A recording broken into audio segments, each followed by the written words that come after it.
Bismillah.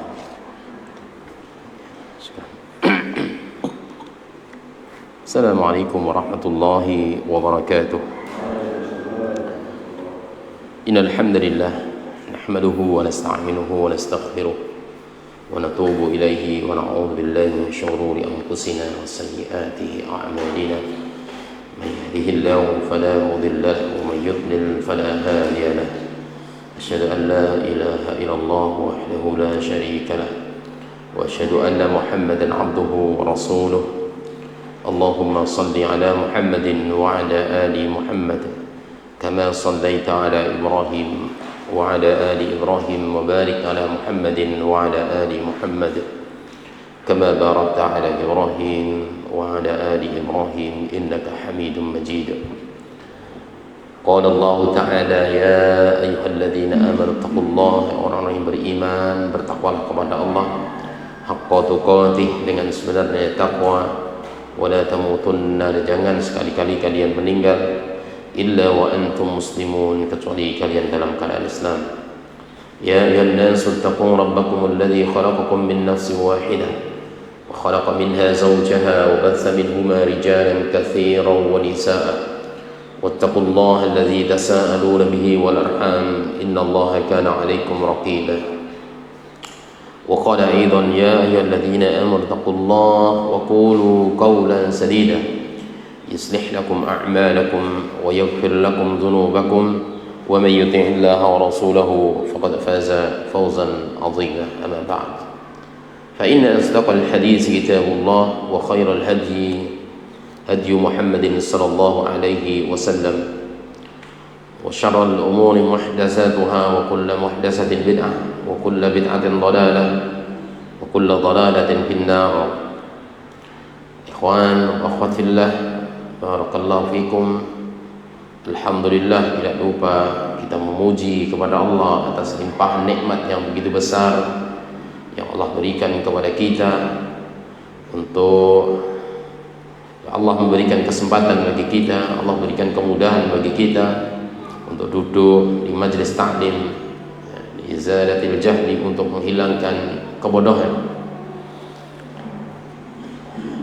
Dan ini merupakan nikmat yang besar di mana tidak sedikit kita temui saudara-saudara kita yang awalnya gigih belajar ilmu, tergoda oleh temannya yang katanya temannya acuh, nggak jadi berangkat, nggak jadi berangkat.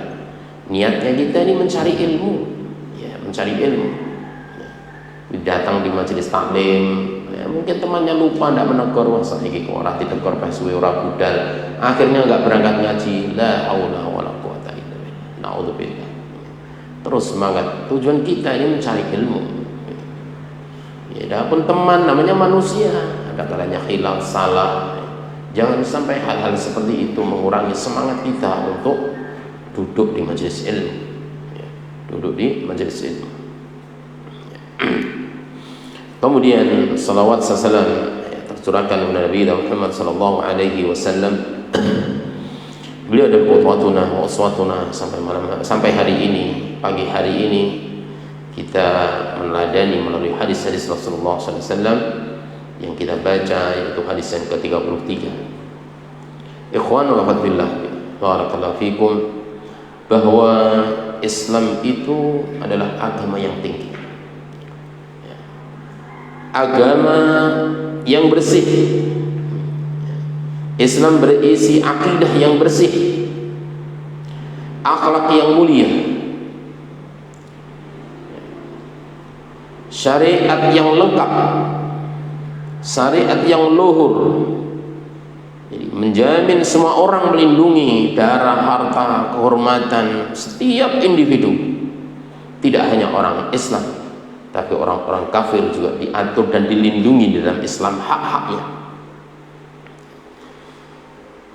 Di dalam hadis yang ke-33 ini menjelaskan di antara perkara-perkara yang menjadi landasan hukum supaya harta, darah manusia, ya, dilindungi. Apa sabda Nabi di dalam hadis yang ke-33 yang dikumpulkan Imam Nawawi, ya, dalam sebuah hadis dari Ibnu Abbas radhiyallahu taala,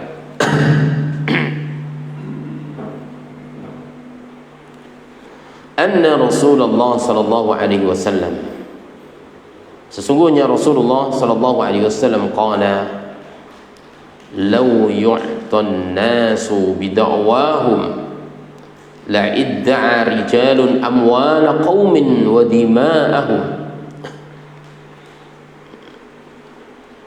lakinil bayyinatu 'ala al-mudda'i wal yaminu 'ala man ankara. Haditsun hasanun rawahu al-Baihaqi wa ghairuhu hakadha wa ba'duhu fi as-sahihain. Apa kata Rasulullah? Sesungguhnya Rasulullah, kata Ibnu Abbas, sesungguhnya Rasulullah SAW bersabda, jika manusia diberikan kesempatan, diberikan bidakwahum, dengan tuduhan mereka, dengan tuntutan mereka, la idda'a rijalu amwala qaumin, maka orang itu akan menuntut harta sebuah kaum, harta seseorang, dan dia akan menuntut darah mereka. Akan tetapi lakinil bayyinatu, akan tetapi bukti itu harus diadakan pada orang yang menuduh, orang yang mendakwah, orang yang mengklaim. Wal yaminu 'ala man ankara, dan sumpah itu wajib bagi orang yang mengingkari. Sumpah itu wajib bagi orang yang mengingkari. Maka hadis ini melindungi hak-hak kaum muslimin, melindungi semua darah dan harta manusia. Dan tentu ada hikmah bagi kita untuk tidak serampangan ketika menerima, tidak serampangan memberikan tuduhan tanpa ada bukti. Kalau kita mendengar sebuah tuduhan, bukan kita yang terlibat langsung dalam tuduh-menuduh itu, maka juga kita bisa mengambil ibrah dari pelajaran ini. Ada bukti tidak dia ngomong begitu? Dan tuduh-menuduh ini sudah ada sejak di zaman Rasulullah SAW. Ini mungkin sering kisah ini diceritakan oleh para tua, para ustaz. Di antara menuduh istrinya berzina, ini juga bagian dari tuduh menuduh. Bagian tuduh menuduh.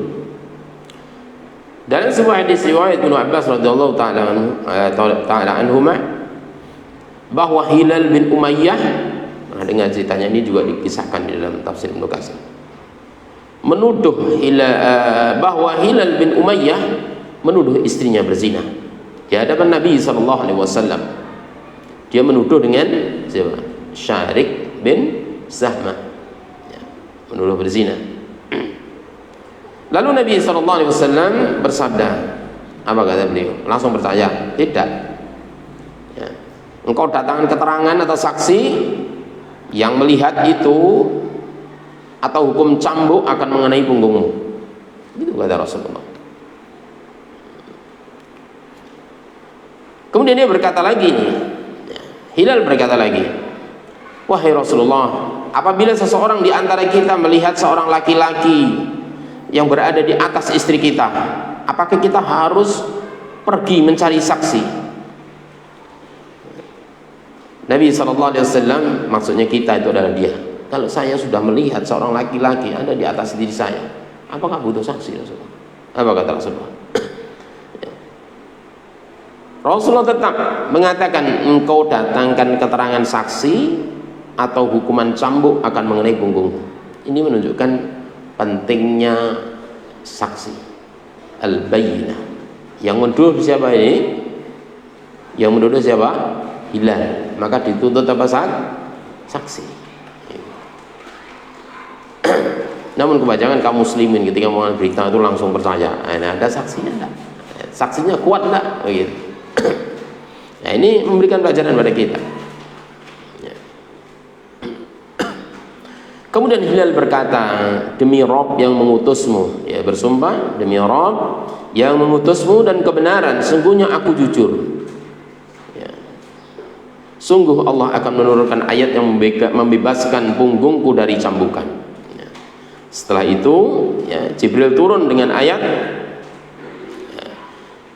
in kana walladzina yarmuna azwajahum ila in kana minas sadiqin, ya, sampai pada in kana minas sadiqin. Kemudian Nabi SAW berpaling dan memanggil istri Hilal, ya, memanggil istri Hilal. Setelah Hilal bersumpah, ya, kemudian dipanggil istri Hilal. Hilal datang dan bersaksi, sedangkan Rasulullah SAW bersabda, sesungguhnya Allah mengetahui bahwa salah seorang kalian berdua, ya, setelah dipanggil itu Rasulullah mengatakan, sesungguhnya Allah mengetahui bahwa salah seorang di antara kalian berdua telah berdusta. Kan pasti ada yang berdusta, yang menuduh atau yang dituduh. Apakah di antara kalian berdua ada yang bertobat? Kemudian istri Hilal berdiri dan bersaksi, namun ketika sampai dia disuruh bersumpah, kan dia yang dituduh, ya. Ya, disuruh bersumpah. Ketika sampai sumpah yang kelima, orang-orang menghentikannya dan berkata, sesungguhnya sumpah itu pasti terlaksana, ya. Kemudian Ibnu Abbas, perawi hadis ini, mengatakan bahwa wanita itu terdiam dan menundukkan kepalanya, ya, sehingga kami mengira ia akan mengaku, kata Ibnu Abbas. Kemudian wanita itu berkata, aku tidak akan membuka aib kaumku selamanya. Lalu wanita itu pergi. Kemudian Nabi SAW bersabda, nantikanlah kelahirannya, ya, apabila ia melahirkan anak yang mempunyai kelopak mata yang hitam seperti dicelak, ya, kelopak matanya hitam, berarti ireng banget, pantatnya montok dan betisnya yang gemuk, maka anak itu milik Sarik bin Sahma. Kemudian benar, si perempuan ini setelah melahirkannya, melahirkan anak dengan ciri-ciri yang Rasulullah SAW sebutkan tadi. Maka dari hadis ini yang diriwayatkan Ibnu Abbas ini, pentingnya saksi, pentingnya saksi. Baik. Kita baca penjelasan Imam Nawawi rahimahullah ta'ala tentang hadis, jika manusia diberikan tuntutannya maka dia akan menuntut, orang-orang itu akan menuntut harta kaum dan darah mereka, tetapi bukti itu harus didatangkan pada orang yang mendakwa dan sumpah itu pada orang yang mengingkari. Qauluhu sallallahu alaihi wasallam, al-bayyinatu 'alal mudda'i, bukti itu ada pada orang yang menuduh. Wal yaminu 'ala man ankar, dan sumpah itu pada orang yang mengingkari. Kenapa harus demikian? Innama kanat al-bayyinatu 'ala al-mudda'i, ya, sesungguhnya bukti itu pada orang yang menuduh. Kenapa? Li'annahu yadda'i khilafad dhahir, karena dia menuduh sesuatu yang menyelisih dhahir. Dhahirnya apa? Tidak bersalah, itu tadi. Dhahirnya manusia tidak bersalah.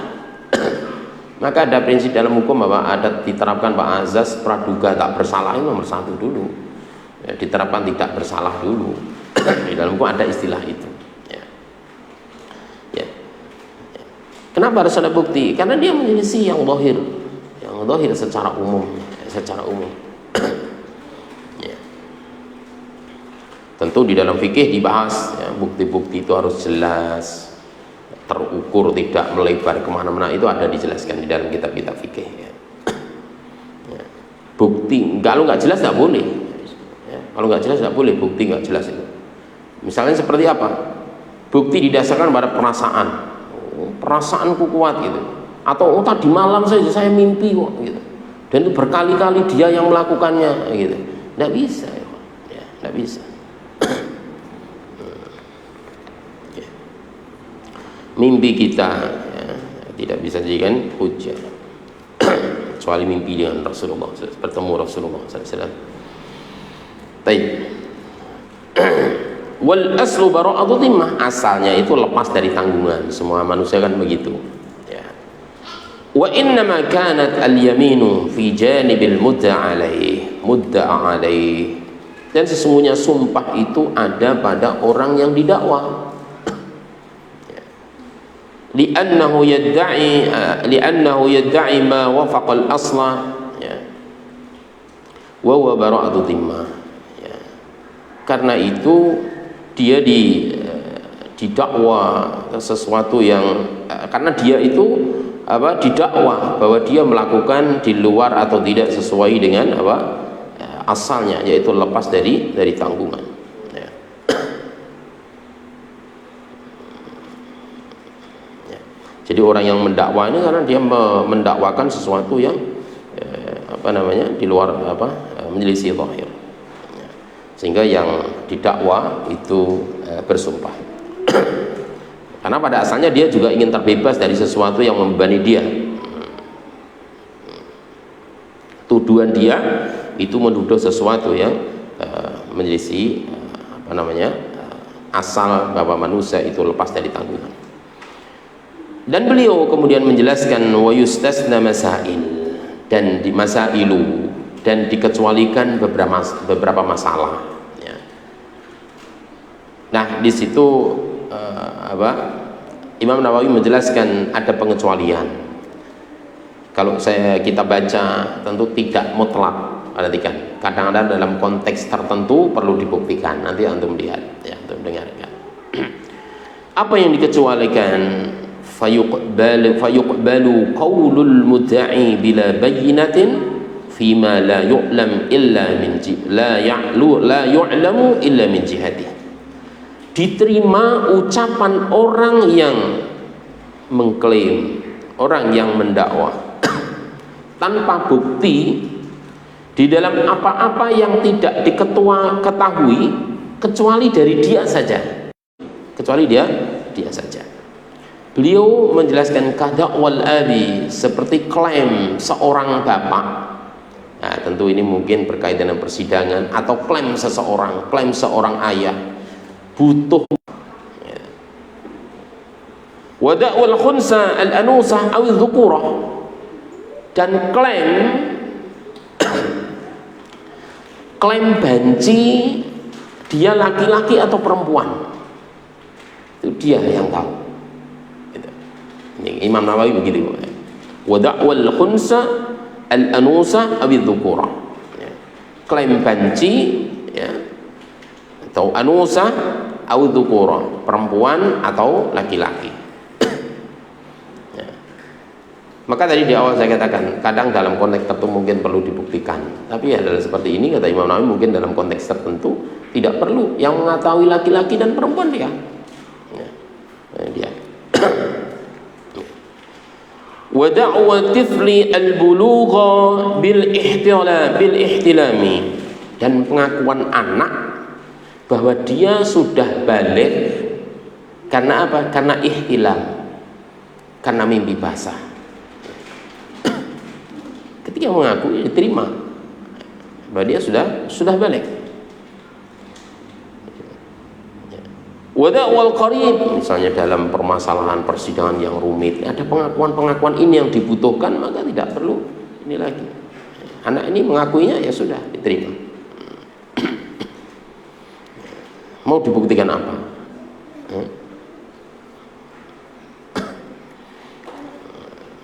Mandinya udah kering, mau dibuktikan apa?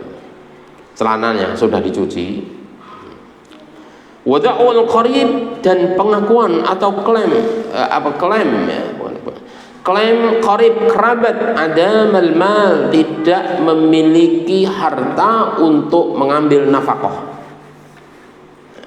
Kerabat, ya, mengklaim, ya, datang ke rumah misalnya, mindik-mindik, nanti dituduh mencuri, padahal dia mengatakan mengklaim dirinya, saya butuh, mau mengambil nafkah. Sudah, itu memang jujur mengatakan demikian ini. Ya, kerabat, tidak harta. Wa da'wal madin al-i'sara fi dainin lazimahu bila muqabilin.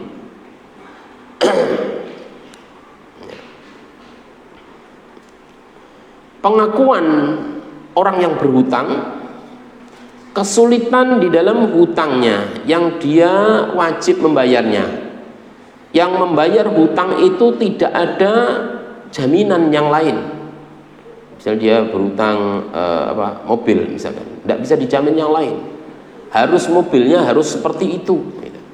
Tidak ada, kata beliau, ya, kata Imam Nawawi, seperti tidak ada jaminan tidak ada ganti rugi, tidak ada seperti mas kawinnya istri tidak boleh untuk bayar itu, misalnya gitu.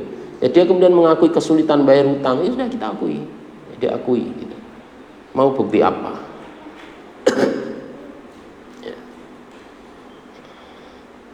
Wadhamani wa qimatil mutlifi, ya, wa qimatil ya, dan jaminan barang yang dirusakkan, ya, dan jaminan barang yang dirusakkan. Jadi ketika orang berhutang sesuatu harus dibalas, sesuatu itu tidak boleh diganti yang lain, nah, itu. Kalau boleh diganti yang lain, ya maka harus dibuktikan dia ngomong susahnya itu. Misalnya utang motor, ya, pinjam motor, ya, kan perjanjiannya misalkan boleh diganti dengan mobil misalkan. Dia mengaku kesulitan, saya tidak bisa membalas membayar ini, tidak jatuh tempo, tidak bisa membayar atau menggantikan motor itu. Tapi dia punya mobil, padahal dia akadnya boleh diganti dengan mobil atau boleh diganti dengan mas kawin istrinya. Maka ini harus dituntut didatangkan buktinya, diperkuat lagi gitu. Paham ya sampai sini ya? Maka kalimatnya agak ini mungkin butuh konteks-konteks gitu ya, menguatkan tiap-tiap contohnya. Wada'ul mar'ati inqidha'al 'iddah bil iqrar atau biwad'il hamli. Pengakuan atau klaim seorang perempuan sudah selesainya iddah. Iddah sudah selesai, dia mengatakan. Bil iqrar, dengan ucapan atau dengan melahirkan bayi yang dikandungnya. Kalau dicerai atau masa iddahnya bagi istri yang hamil, ya. Jadi istri yang dicerai istrinya atau tinggal mati itu kan ada iddahnya, ya. Nah, ketika dia iddahnya melahirkan anak yang ada di perutnya, setelah melahirkan ya sudah, dia mengatakan. Nah, kemudian dia wada'waha annaha istahallat wa tuliqat, atau pengakuan dia bahwa dia sudah halal untuk dinikah, atau dia sudah ditalak, ya, maka pengakuan itu kuat. Ya.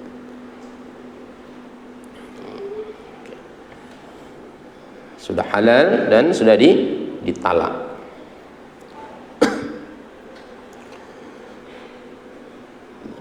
Wada'wal muwadda'i talafal wadi'ah, dan klaim orang yang dititipi, dia mengklaim rusaknya titipan. Audhiyaha bisirqatin wa nahwiha, atau hilangnya barang itu disebabkan dicuri atau semisalnya. Ini kata beliau Imam Nawawi, ya, itu dikecualikan dari penjelasan di atas. Wa yustasna aidan al-qasamah, begitu juga dikecualikan juga dalam hal qasamah. Ya, qasamah itu apa? Qasamah itu apa? Qasamah itu apa? Sumpah apa kira-kira dalam ini? Kisah sumpah dalam hal pembunuhan. Kalau dicontohkan Imam Nawawi ini, ya.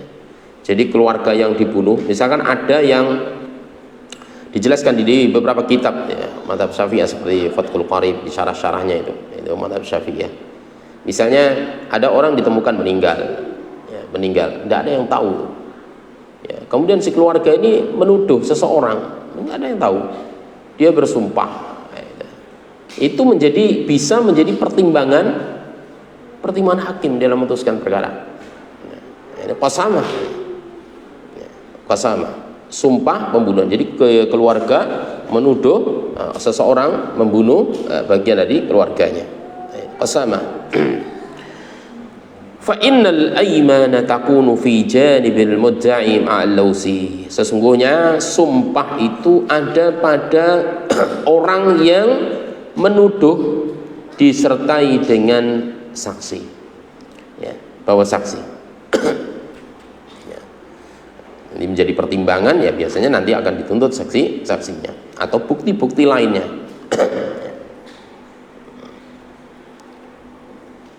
Wal li'an fa inna az-zawja yuqdhifu wa yula'inu wa yasqutu anhu al-hadda. Dan li'an itu seorang suami melaknat, ya, istrinya, menuduh berzina istrinya, ya, menuduh berzina istrinya, ya. Seperti yang dilakukan oleh tadi siapa? Hilal bin Umayyah kepada istrinya. Ya. Ya. Dia menuduh dan melaknat, ya, dan gugur darinya had, ya. Gugur darinya had. Wa da'wal wat'i fi muddatil unnah, dan pengakuan atau klaim, ya, persetubuhan di waktu unnah. Unnah itu lemahnya syahwat, lemahnya syahwat.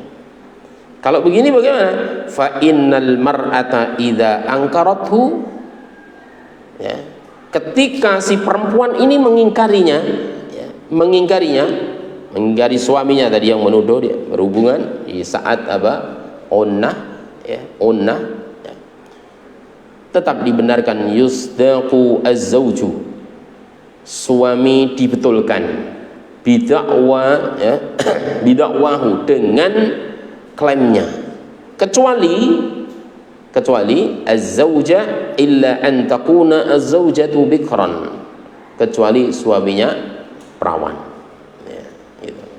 Dalam itu anaknya 5, gitu. Mungkin ada sebuah kasus gitu kan, ya. Kemudian suami mengklaim berhubungan, ya, usianya udah uzur misalnya, maka ya ini dibenarkan suaminya, ya, dibenarkan suaminya, kecuali kalau suaminya istrinya bikran. Wa kadza law idda'a annahu wata'a fi muddatil ila.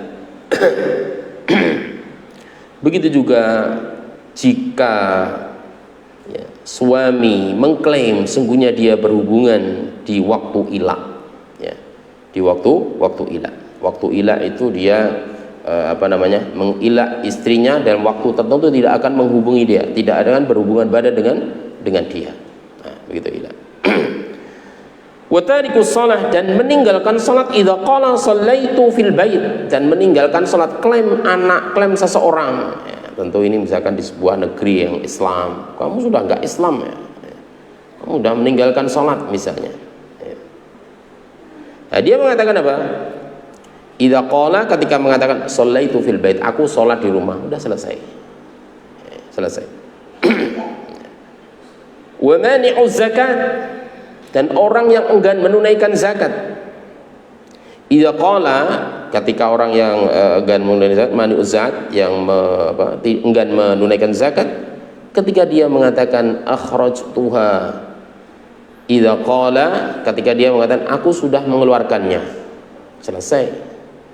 Kecuali illa ayyunkira al-fuqara'u, ya. Ketika apa? Ya. Ketika orang-orang fakir ini mengingkari. Yang kira al-fuqara'u, ketika orang-orang fakir ini mengingkari. Ya. Wa hum mahsuruna fa 'alaihil bayyinah, dan bisa dihitung orang fakir tadi mengingkarinya, bahwa si orang yang ingin menunaikan zakat ini mengingkarinya, belum menunaikan, kamu belum di ini. Ya dihitung aja. Berapa orang, hartamu berapa, ya. Maka kalau demikian ini, si mani'uz zakah, orang yang enggan menunaikan zakat ini, wajib mendatangkan bayyinah, wajib mendatangkan bukti.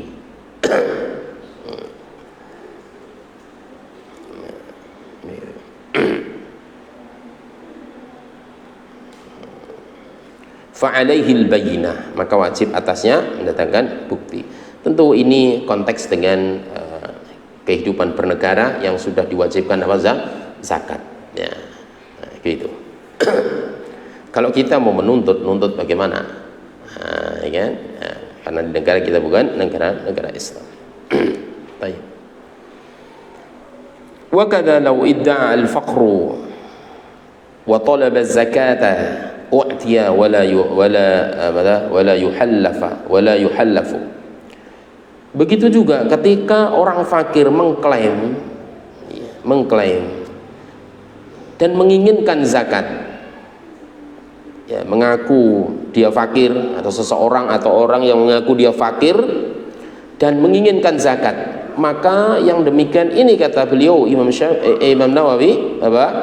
U'tiya wala yuhallafu, diberikan dan tidak disumpah. Diberikan dan tidak disumpah. Ya. Kalau di kita apa? Sembako, raskin, beras untuk fakir miskin.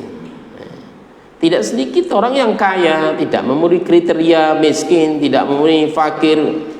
Ini, Masya Allah, haula wala quwata illa billah. Mereka iri, tetangganya yang mungkin lebih miskin dari dia atau lebih kaya daripada dia mendapatkan sembako atau raskin. Demikian ini mengaku dia fakir, sudah dikasih, mau gimana lagi? Ya, dikasih.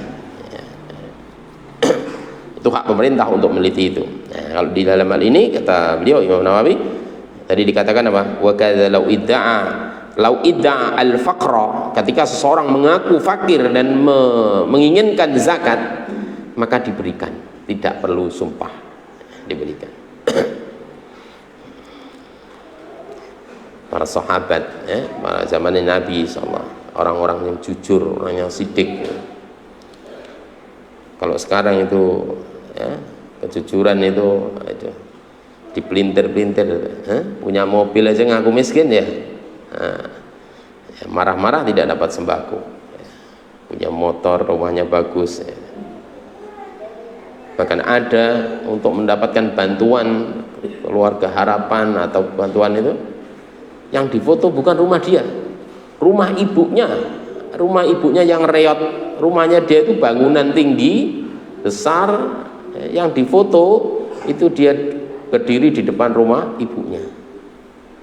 Dia nggak merasa bahwa ini adalah kebohongan. Dia akan mendapatkan harta, dia akan mendapatkan makanan yang dia berikan kepada keluarganya. Ini haram hukumnya ini. Penipuan terhadap pemerintah. Makanya tidak sedikit orang menuntut pemerintah. Tapi kesalahan itu ya datang dari masyarakat yang begitu banyak juga.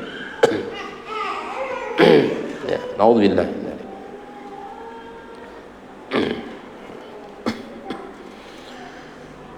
Nah, bikhilafi ma idza idda'a al-'iyala, berbeda dengan seseorang jika dia mengaku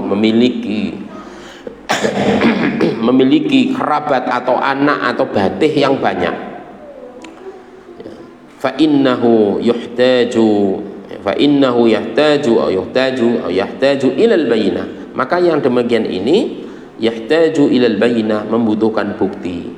Jaluk zakat okeh karena bati okeh, maka bukti nanti anak mundi jonjo anak tonggong mbok ajak ilal bayyinah walau akala fi yaumi thalathin. Kemudian beliau melanjutkan, jika seseorang itu makan di hari yang ke-30 di Ramadan, bulan Ramadan, hari yang ke-30, dan dia mengklaim sesungguhnya dia melihat hilal, ya, lam yuqbal minhu, ya, maka dia tidak diterima klaimnya. Makan di hari yang ke-30 dari bulan Ramadan dan dia mengklaim bahwa dia melihat hilal, maka seperti ini tidak diterima darinya. In idda'a, jika dia mengakunya, mengklaim itu setelah makan, barmangan warak, ya, minti-minti, ya, baru dia bilang apa? Melihat hilal, maka indikasinya kata Imam Nawawi, fa innahu yunfi an nafsihi at-ta'zir, dia mau menghilangkan hukuman pada dia. Bar mangan mindi-mindi baru ngomong gitu. Lah mestinya apa beliau bilang? Idza idza'adzalika qabla al-akli qubila wa lam yu'zar. Kalau dia itu ngakunya sebelum makan, ya, maka diterima dan tidak dihukum. Ya. Wa yanbaghi ayyaqula sirran li anna syahadatahu wahdahu la tuqbal. Hendaknya dia kalau memilih hukum yang ini, maka dia boleh makan sembunyi-sembunyi. Kata beliau, karena persaksiannya seseorang, satu orang tidak diterima gitu. Ya, paham ya maksudnya? Ada mungkin kalau memang sengaja mau menghilangkan hukuman, dia apa? Ya, makan dulu terus kemudian apa? Baru mengaku gitu. Baru mengaku, nanti kalau nggak makan saya atau kau oleh harus pemerintah gitu. Ya, kalau nggak makan dulu misalnya, mengaku dulu nanti nggak boleh pemerintah, ya nggak jadi mangan. Nah itu berarti dia mau ada indikasi pembeloan apa kejujuran, ya, kejujuran. Ya. Kemudian beliau melanjutkan qauluhu sallallahu alaihi wasallam wal yaminu ala man ankara. Sumpah itu wajib pada orang yang mengingkari. Ya. Hadhil yamin tusamma yaminus sabri wa tusamma yaminul ghamus. Sumpahnya orang yang mengingkari ini, ya, disebut yaminus sabri wa tusamma bi yaminis sabri atau tusamma yaminus sabri wa tusamma yaminul ghamus. Disebut sumpah sabar dan disebut juga sumpah ghamus. Ghamus itu palsu. Nah, sumpah palsu. Ini penggunaan dua istilah.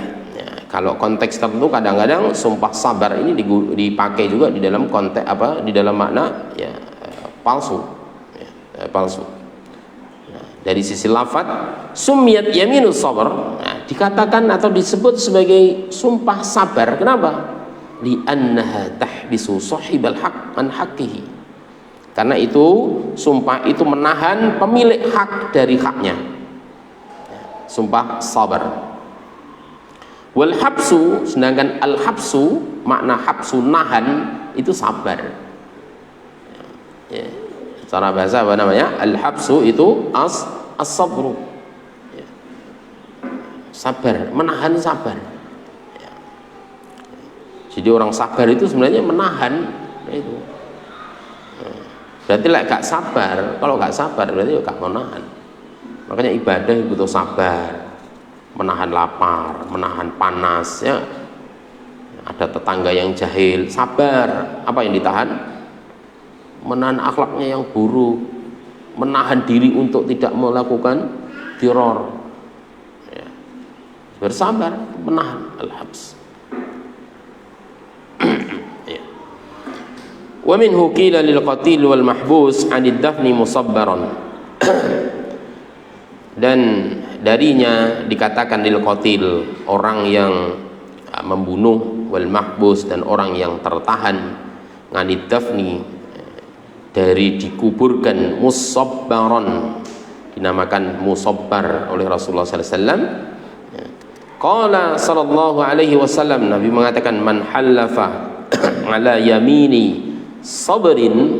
Perhatikan di sini, man halafa ala yaminin ala yamini sabrin yaqtati'u bihi ma lam ri'in muslimin huwa fiha fajir laki Allah wa huwa alaihi ghadban. Di sebagian riwayat tidak menyebutkan sabar, tidak menyebutkan sabrin. Ya. Barang siapa yang menyelisih atau bersumpah ala yamin, menyelisih ada sumpah sabar. Ya. Barang siapa yang bersumpah sabar, yaqtati'u bihi ma lam ri'in, yang dia mengambil harta seseorang yang muslim. Saya ulang, barang siapa yang sumpah sabar, ya, tidak menyelisih tadi ya, Barang siapa sumpah sabar dan dia mengambil harta orang yang muslim, wa fiha fajirun, dan dia fajir, berlaku fajir,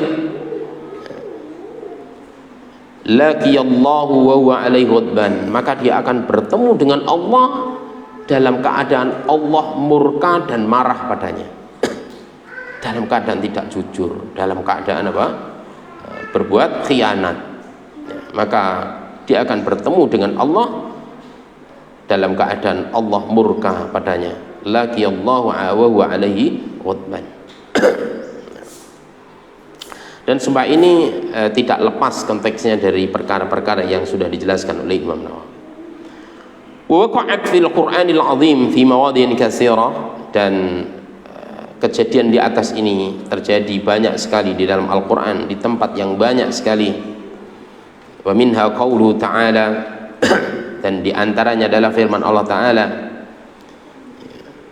yahlifuna billahi ma qalu, dan mereka orang-orang munafik bersumpah atas nama Allah bahwa mereka tidak mengatakan sesuatu yang bisa menyakitimu. Ini maknanya surat At-Taubah ayat 74. Wa minha qaulu ta'ala ikhbaran 'anil kufra, dan darinya juga mengabarkan kabar tentang orang-orang kafir. Summa lam takun fitnatuhum illa an qalu wallahi rabbuna wallahi rabbina ma kunna musyrikin. Kemudian tidaklah fitnah mereka kecuali mereka mengatakan demi Allah, tuh Rabb kami bukanlah orang-orang yang musyrik. Wa minha qaulu ta'ala innal ladzina yashtaruna bi ahdillahi wa aymanihim samanan qalila, dan di antaranya kata beliau Imam Nawawi, sesungguhnya orang-orang yang menggadaikan janji Allah dan sumpah-sumpah mereka dengan harta yang sedikit. Maka di akhir ini Imam Nawawi menyarankan yustahabbu, mengatakan apa? Wa yustahabbu lil hakim ay yaqra'a hadhil ayah inda takhlifihi lil khasmi liyanzajira. Disunnahkan, dimustahabkan bagi hakim, bagi qadhi untuk membaca ayat ini ketika mau menyumpah mereka, mengambil sumpah mereka, supaya apa? Supaya membuat mereka jerah. Ancaman-ancaman orang yang menggadaikan, menukar-nukar sumpah mereka, menganggap enteng sumpah mereka atas nama Allah padahal mereka berdusta. Nah, dibacakan ayat ancaman-ancaman ini, dan kata Imam Nawawi ini adalah mustahab. Wa yustahabu lil hakim ay yaqra' hadhil ayata inda takhlifihi lil khasmi liyanzajira, supaya cerah. Baik ikhwan, itu penjelasan Imam Nawawi. Penjelasannya banyak dan dibatasi dengan koma-koma, tentu membutuhkan konteks-konteks tertentu terkait dengan hukum keadilan di sebuah negara. Dan yang disampaikan Imam Nawawi tentu membutuhkan supaya maknanya sesuai dan konteks, bukan mutlak, tetapi kadang-kadang memang konteks diperlukan, maka harus didatangkan bukti sesuai dengan kebutuhan hukum. Ya, baik. Baik, itu yang Anda baca. Besok insyaallah kita lanjutkan penjelasan Syekh Utsaimin tentang lau yu'tan nas bida'wahum. Ya, mudah-mudahan sedikit ini kita baca bisa mengambil faedah bahwa tidak mudah mendakwa, mengklaim sesuatu kepada orang lain, ya. Dan jika semua syarat itu sudah terpenuhi, kita mendakwa, mendatangkan bukti, kemudian yang mengingkari ini bersumpah, maka hakim yang memutuskan. Jika tidak ada, maka selesai urusan, sandarkan kepada Allah. Wallahul musta'an. Ini sedikit yang Anda baca, semoga bisa mengambil faedah. Insyaallah besok kita baca faedah-faedah yang kita ambil yang dijelaskan oleh Syekh Utsaimin. Subhanakallahumma wa bihamdika asyhadu an la ilaha illa anta astaghfiruka wa atubu ilaik. Assalamualaikum warahmatullahi wabarakatuh.